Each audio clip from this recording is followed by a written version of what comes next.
Previously on Thoth and Pals. Thoth, the poles are shifting. Oh, the pole shift? Yeah, whoa, what's wrong with your eyes? I don't know.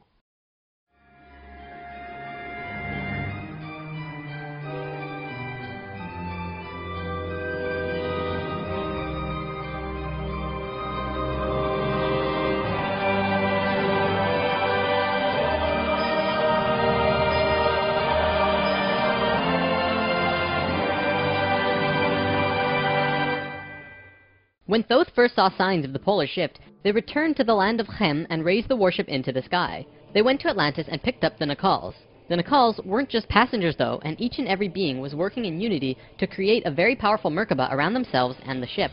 They returned to the Great Pyramid and landed the ship on top, forming the phi ratio with the pyramid. And then, it happened. The poles began to shift, and human consciousness began to plummet.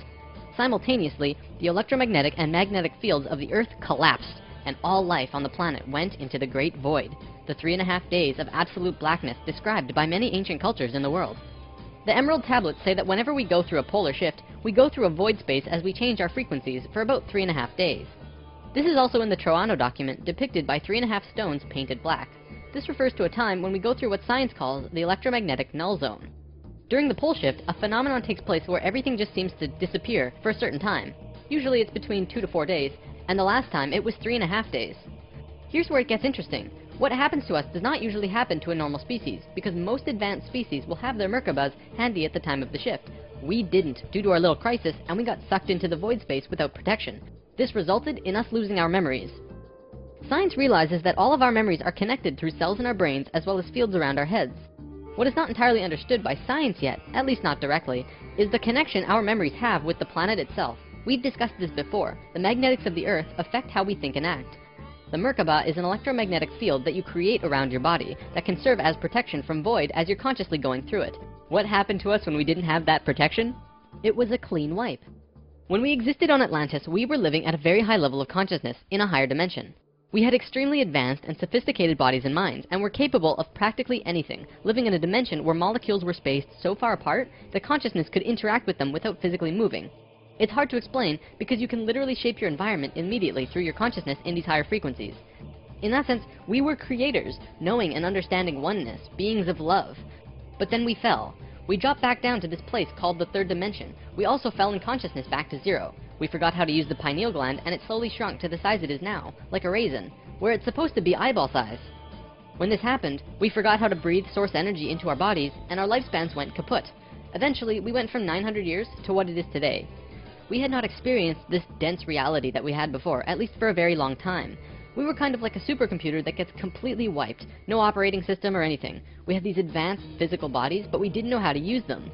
This is why today we are so physically advanced compared to pretty much all the other animals in this third dimension. For a time, the survivors of the Atlantean fall, and there were a few, were literally hairy barbarians. We even had to rediscover fire. The reason we're having such a hard time finding evidence of Atlantis is because for the most part, the events of Atlantis took place on a much higher dimension than our physical Earth exists on right now. Everything I've drawn of Atlantis can't be taken as that's what it looked like, because it didn't. This landmass did physically exist, but the Atlanteans were not inhabiting that dimension of its existence. If the warship hadn't been protected by the Merkaba, the Nacals would have lost their memories. They retained their memories when the Earth came out of the void and began their work once more. Thoth and 1/3 of the Nacals went to the Island of the Sun in Bolivia.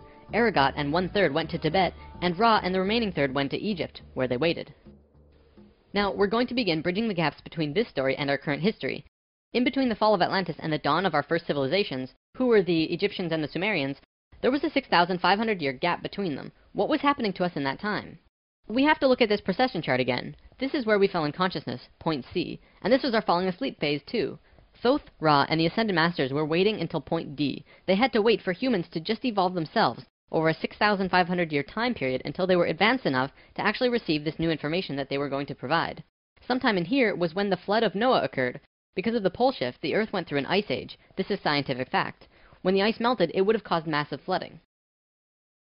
DNA is the physical manifestation of who you are. It is your soul's physical aspect. What we are seeing in DNA is changes in the codons. There's 64 possible codons in DNA, and humans only have about 22 or so.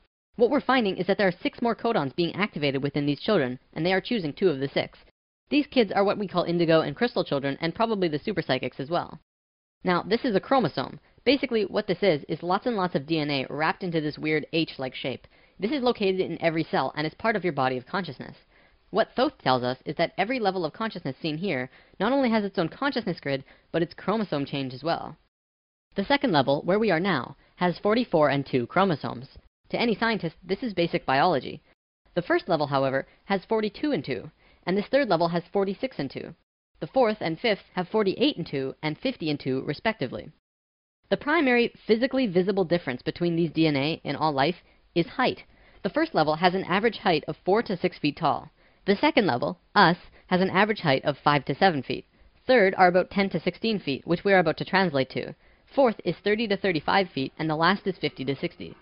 You may remember a being named Metatron, the Hebrew archangel who is the perfection of what humanity is to become. He was 55 feet tall, that guy. The last two heights are far in the distant future for us, though. This is a place in Egypt today called Abu Simbel. The first thing you notice is that these statues are huge, but with the information about the DNA, this paints a different picture. These beings would be in the 60-foot range if they were to stand. They were at the 5th level of consciousness. These beings on a different wall are 35 feet tall, 4th level of consciousness. Here are some 3rd levels as well. Archaeologists saw this and thought that it meant that the man was just much more important than the woman, when in actuality, the kings of Egypt had 5 different names, one for every level of consciousness. Some of the kings were even able to translate into different dimensions, and that's how they guided the population with the power of the gods. In Egypt, according to today's top archaeologists and researchers, the Egyptians and Sumerians both began their civilizations right around the same time from each other, within a few hundred years or so. Both of these civilizations emerged out of nowhere with perfect writing abilities that were not improved upon since. When they first emerged, they were extremely sophisticated and clear, and slowly degenerated over generations. No archaeologist can explain how this happened or explain how it could have happened. They placed Egypt and Sumer into a special classification called stair-step evolution. What happened was, one day, Egypt got its language, full and complete. Then the knowledge leveled off. And then it got another massive leap a little while later. Then suddenly, they knew everything about water and moat systems just perfect. Then, a little time later, bam, they're masters of hydraulics. How did Egypt and Sumer do this? Well, this is what Thoth said. When we were evolving on our own for 6,500 years, Ra and the Ascended Masters were waiting in an underground city beneath the Great Pyramid. We'll come back to this in a bit. Thoth's son Tat formed a group called the Tat Brotherhood, which is a secret group that still exists today as protectors and keepers of the sacred temples. Today, they're still connected to the Ascended Masters. So about 6,000 years ago, some members of the Tat Brotherhood would wait until they would meet someone who could understand what they were going to teach them. When they found someone, they would just tune their frequencies to the 3rd dimension and walk up and tell them information flat out. They said, hey, if you do this and this happens. The Egyptians would say, wow, look at that. Then they would go underground, wait another little while, and repeat the process. Over a short period of time, the Egyptian and Sumerian evolution shot up in stair steps. As for the Sumerians, they also received a more detailed story by those who were assisting them. They described to the Sumerians in all of the details they remembered. They said, this is the history of the planet, write it down. The Sumerians knew about the precession of the equinox because they were told it by the Nacals from Atlantis. After this stair-step period, we began to fall asleep further. Things got worse once more. It was our falling sleep stage of precession, and although the Nacals had given us a boost, we were consciously dozing off. On that note, it's time for the story about the city under the pyramid. Keep an open mind about this because there is very little proof for what I'm about to say. For over 40 years, Drunvalo Melchizedek has been studying human consciousness through sacred geometry and spiritual teachers and masters all over the world. In 1996, he was contacted by a source in Egypt who said that something incredible had been discovered. A stone stele came out of the ground between the paws of the Sphinx into the daylight. They removed it and dug into the earth beneath the Sphinx. There they found a room with 3 tunnels leading off of it. One of the tunnels, which went to the Great Pyramid, had another tunnel coming off it, and it was shielded by a wall of light. Bullets could not pass through this field, and people could not even get close to it without feeling like they're going to die. The Egyptian government found a particular person who could turn off this field. They also had brought in Paramount Studios to film it, as they had filmed the opening of King Tut's tomb. They had a good relationship with Egypt. The government wanted several $1 million from Paramount, but at the last minute they asked for an extra $1.5 million under the table. Paramount was outraged, and they backed off. Things were silent for about 3 months. Then, Drunvalo heard from a source again, who was involved in all this, who said that 3 men shut off the light field and went inside. They found themselves inside a very large building that went on for miles underground, which was really the edge of a giant underground city, which was really just one giant building. Then, a little while later, an Egyptian archaeologist named Larry Hunter began describing the same thing, but more detailed. He said that the city was 6.5 by 8 miles wide and 12 stories deep, and the city was outlined by specific temples in Egypt. The 3 pyramids are lined up with Orion's belt. But there are also small temples for every other star in the constellation. Those temples map out the city underground and are made out of a special stone not found anywhere else in Egypt called Koinen stone. Incredibly enough, very recently, ancient tunnels were found in Romania that led to both Egypt and the inner earth. Now, I don't have time to go into detail about this particular story, but if you want, check out the book Transylvanian Sunrise by Radu Sinamar. To be clear, this is a theory that has not been accepted by the Egyptian government, but the underground city that Thoth said was there is, according to Mr. Hunter, marked by temples made of a unique substance, and the temples match the star pattern of the constellation of Orion. 4,000 years after the stair-step evolution, we were at our lowest stage of our evolution. We were hitting bottom on the awareness road. Suddenly, out of the darkness, 3 men came to Earth to give us a little nudge.